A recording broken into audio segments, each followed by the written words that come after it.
Welcome to Celebrate a Sister podcast. I'm your host, Emma Walkinshaw. I'm a transformational coach. I'm also the founder of Embody Me program and the creator of 21 Minutes of Morning Magic. You may also find me on the yoga mat leading yoga sessions and also running retreats here in Australia and internationally. Here on the podcast, I bring you some pretty incredible guests.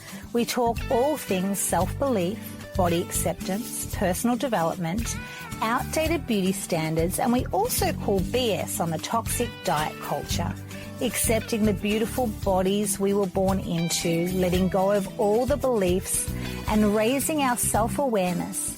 I also come to you from time to time with a little solo episode, a little Life According to Emma moment. I'm so glad you're here. Enjoy.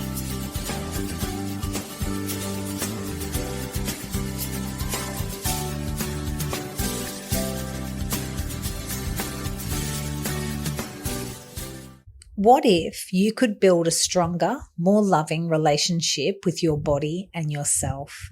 It starts with love, patience, and support, and that's exactly what you'll find in the Body Love Revolution online summit, Building a Better Relationship with Your Body. I've brought together 12 incredible experts in mindset, movement, menopause, and self-care to help you feel strong, vibrant, and at peace in your changing body. Yes, this is a free online event. Your invitation link is in the show notes of this podcast. Pop your details in, and I cannot wait to have you join us. There is inspiration, aha moments, and lots of pearls of wisdom. Join us.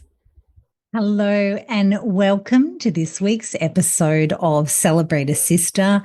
I'm your host, Emma Walkinshaw. Hello, everyone. This week's episode is a reflection as to where I have been at lately, emotionally, spiritually, and maybe even a little bit physically. So I've been reflecting on turning 49. So I'm technically still in my birthday month. And as we know, sometimes our birthday lingers on with some feelings of goodness. I'm turning a new number, and what is this all about? And I found myself being a little bit cynical and a little bit flat even, thinking about age, and also I'm in menopause. So just thinking about, what's my life been like? Have I done the things I wanted to do? And I was chatting to a friend and we were talking about the feeling of being in awe. And thinking, have I been in awe lately? Have I actually been embracing and having moments of awe?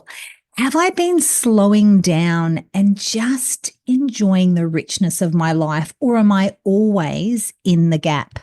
And there's a great book that I love. You've probably heard me talk about it before, which is you're either in the gap or you're in the gain. So in the gain is when we're saying, yes, these are the things that are going well. Look how much I have done in my life and the things that I have contributed to and the things that I have created. So being in the gain doesn't mean that we look at our earthly possessions. Being in the gain is saying, I've done good so far, despite all the things that have happened in my life. But I found myself being in the gap lately and looking at where perhaps I think I should have been better. And a friend and I were talking and we go, just being in awe and taking a moment to just be. And I did a little bit of research about the science of awe. And it said that when we are in awe, we can actually slow down our perception of time. And for a long time, I have thought about my day and thought, how much can I squeeze into it? What do I need to get done? But really, slowing down time and actually being present is where the joy is. And you might have heard me say that before. I actually believe that joy is in the moment. Yes, we can have memories of joy and we can think about things that are coming up and feel excited, but the simplicity of joy and the simpleness is right here, right now. In actual fact, doing a podcast is incredibly joyful for me. I'm right here, right now. The other thing that I was thinking about with me being a little bit cynical was thinking about turning 49 and all of the things that I have on this bucket list, and the concept of the anti-bucket list is a good one to keep at the front of my mind in this 49th year. And as I started to think about an anti-bucket list, making it a little bit more in line within awe and wonder, and not having to book a plane trip to climb Machu Picchu or go skydiving, but focusing on the connection of and deep presence, really feeling into, if I'm to have an anti-bucket list, what would that be? It's like things like, and you've heard me say it, watching sunrises in complete silence, or maybe listening to stories. Today I met with my mum, and just listening to my mum's wisdom on what she thinks and feels about things. So it's not necessarily this having this bucket list of things that you have to tick off, which, yes, there is absolutely many things that I'd love to experience, but that being in awe of my mum's stories, being in awe of my aunties and uncles, what they are bringing to the table, what a small everyday awe-inducing moments are we overlooking? And that's potentially a journal prompt. I've just thought, what is an everyday awe-inducing moment that I perhaps have overlooked, maybe as we reflect on our day? I also remember being a child and the power of doing something for the first time. Do you remember when you first got your training wheels off your bike? How cool was that? I vividly remember my parents buying us this incredible trampoline. It was one of those trampolines, and I'm actually looking in my front yard right now. I bought one for my children. They haven't jumped on it for some time, but Sonny and I often jump on it. And it's a trampoline that's like an Olympian trampoline, and you go really, really high. And I remember the first time jumping on that trampoline, and it was like awe and absolute excitement. So thinking about what are some firsts you can do. I know just maybe a couple of years ago, my friend took me to pottery classes, and I liked the wheel, but I didn't like the tedious stuff. But I tried it, and I remember thinking, gosh, I'd never been on a wheel for pottery, and that was pretty cool.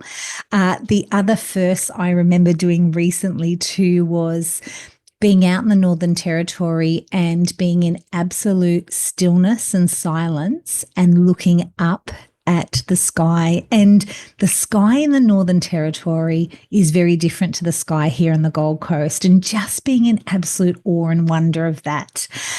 Plenty of things that we have done for the first time, but perhaps we've forgotten them. So how to first play into our life? They're great at rewiring our brains and giving us that childlike sense of wonder. So I want to invite you to think about, what is a first that I could do, something that I have not experienced yet? What is that? Again, it's a bit of another journal prompt. I know you're probably thinking right now, oh, I'm not sure what a first I could do, but think about that one.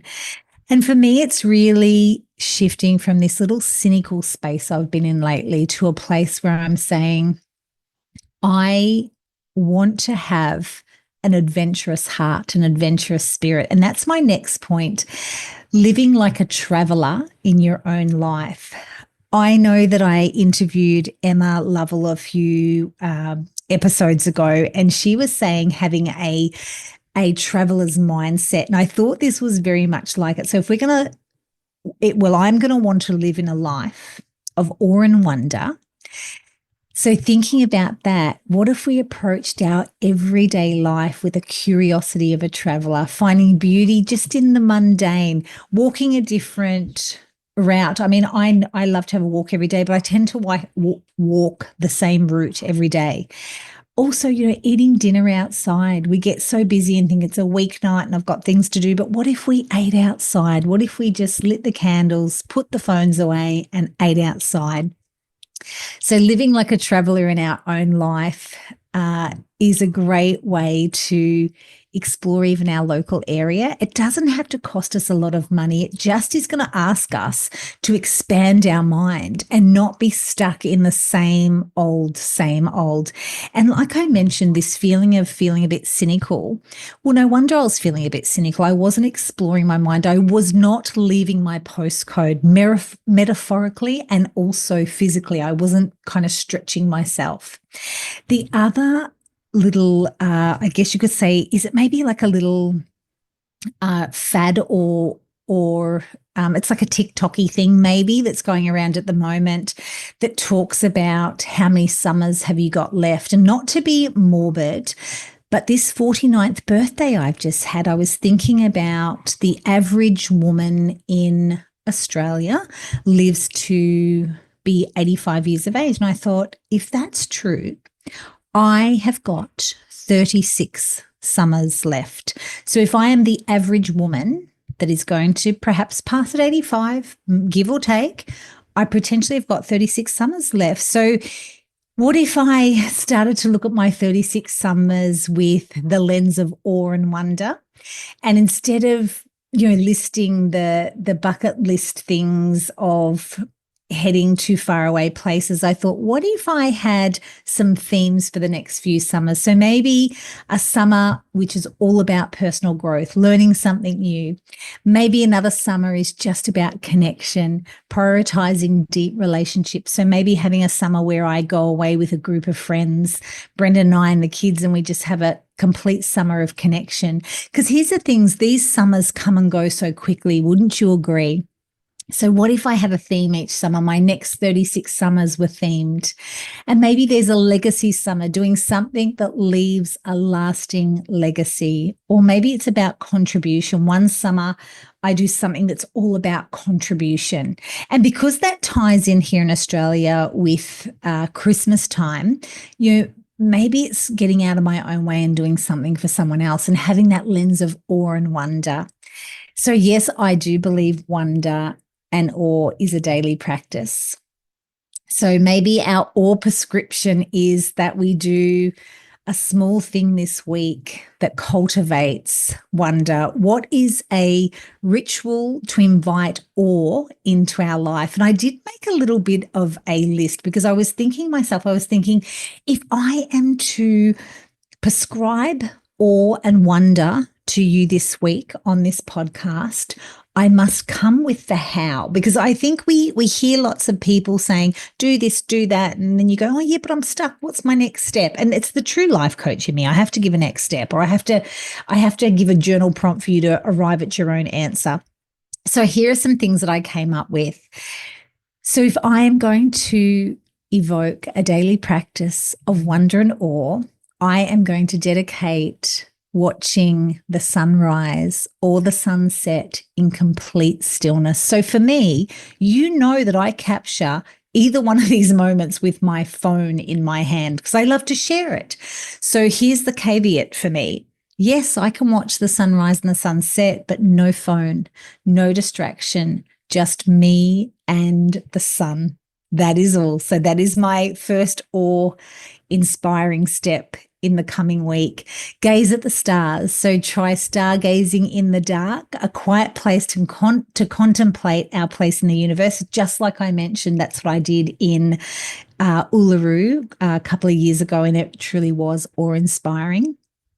Walk barefoot on the earth. Feel the textures of the grass, the sand, the soil beneath us. I did actually do that the other day, but again, I had my phone in my hand and I actually captured it. So there's the moment that gets broken for me when I'm thinking about the awe-inspiring moment. It's not to be captured. It's just purely for me to contemplate and connect with the planet, not capture it on my phone. Stand in front of a massive tree and really look at it. Imagine the centuries it has lived, or maybe even hug it. A good hug of a tree is good for the soul, right? The other thing that I am going to do to evoke my awe and my wonder is to watch the ocean. Sitting and watching the ocean is such a beautiful meditative practice, and we get to reflect on its endless rolling motion. Then I thought about listening to music in the dark, choosing a song that moves me and listening with our eyes closed. How many songs just move us or remind us, or just the whole compilation of the notes that come together just shift you to tears? I know we've all felt that. So let's find that song and listen to it in the dark. I also am a lover of poetry, so I am going to lean back into reading a poem aloud that gives me chills. You too. Find a poem. If you have a favorite poem, please send it to me. I absolutely love poems. I've got a favorite one. I don't have it in front of me now, but there's one by Donna Ashworthy at the moment called Joy, which I absolutely love. Gosh, I should have read it out to you. The other thing that I'm going to do in these coming weeks, months, in my 49th year is I'm going to create something with my hands. Maybe I'll paint it. Maybe I'll draw it. I won't do the pottery thing again, but I will do something with my hands. I will find a beautiful way to creatively express, to find that awe and wonder. The other beautiful way that I thought I could evoke these feelings is to dance freely with no rules. I actually ran into a dear old friend the other day, and she does chakra dancing, takes you on a journey. So I said to Michelle, I hope she listens to this actually. I said to Michelle, when I'm home from India, because I go to India next week, I'm in India on Tuesday with a beautiful bunch of women hosting a retreat over there, Yogi, Louie, and I. So yes, I am going to actually, when I get home from India, I'm going to do a chakra dance event. So keep your eyes and ears open for that, because we will all dance together in wonder and awe. The other thing I thought about was the beautiful museums that we have here, and actually going and let myself be fully immersed in art. The other awe-inspiring wonder I had on my list was to do something I've never done before. And I thought it could be as simple as try a new food or a new fruit. My beautiful son is dating a gorgeous girl from another country, and often we will have foods that she's never eaten before. And when my son went with her to the Philippines, he also ate food he'd never had before. But how many times do we turn our nose up at things and go, oh no, but it's really great to get that awe and wonder again, try new foods. And in India, I'm sure I will do that. Also revisiting some things we did as a kid. And while I was talking to my girlfriend about this podcast, we were thinking about things we did as a kid. I used to love to make daisy chains. I used to love that. In spring in Victoria, you could find all these daisies and make daisy chains. And she said, oh, I used to love it when you'd pick a flower and you'd say, he loves me not. So we thought that was playful, that beautiful awe and wonder, visit things as a kid. And just looking around us in our day-to-day life and looking at the colours. I love in the Clarity Catalyst, which now the program is called Embody Me, there is a beautiful meditation that I share. It's a moving meditation where you go for a walk and you set out looking for the colour green. And it always astounds me. I'm just looking out the window now. It astounds me how many shades of green there is in Mother Nature. I mean, that in itself, can we just be in awe at the scale of green around us? The other thing that I had on my list was to sit, of course, I did already mention it, was sitting with my mum today and listening to her wisdom and her stories. That is so beautiful to have that human connection and that wisdom from our elders. Writing a letter to my future self, imagining where I'll be in 10 years. I have done this quite a few times in my Embody Me program, and then I hand those letters back out to the ladies a few years later, and it's always interesting what they wrote to themselves. Holding someone's gaze for a little longer than usual. Notice what you see in their eyes. That is such a beautiful thing, to connect with someone's eyes and just hold that gaze. Often in yoga, we will do that after class, is do a bit of soul gazing.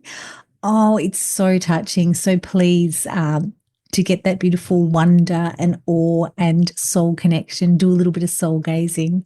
Tell someone why they matter to you without expecting anything in return.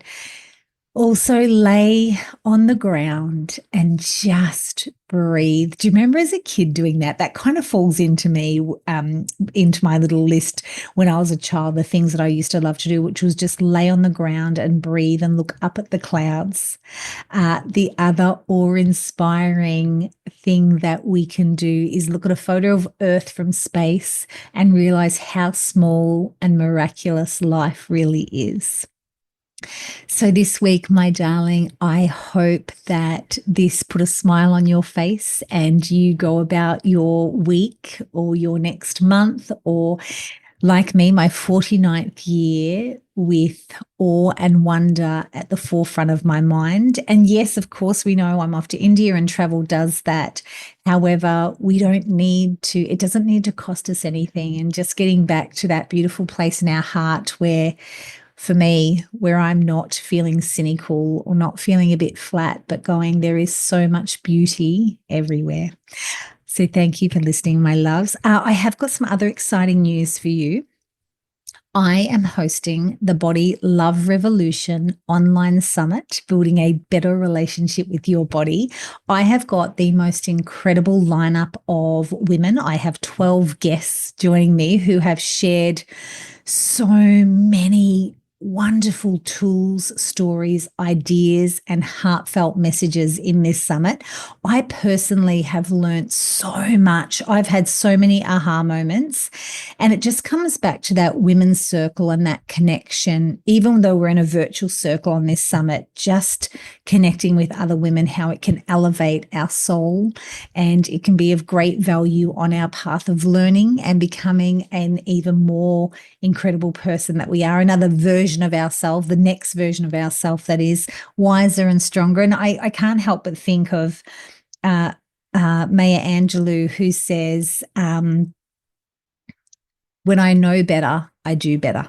And I feel like that's what this summit has been for me. When I know better, I do better.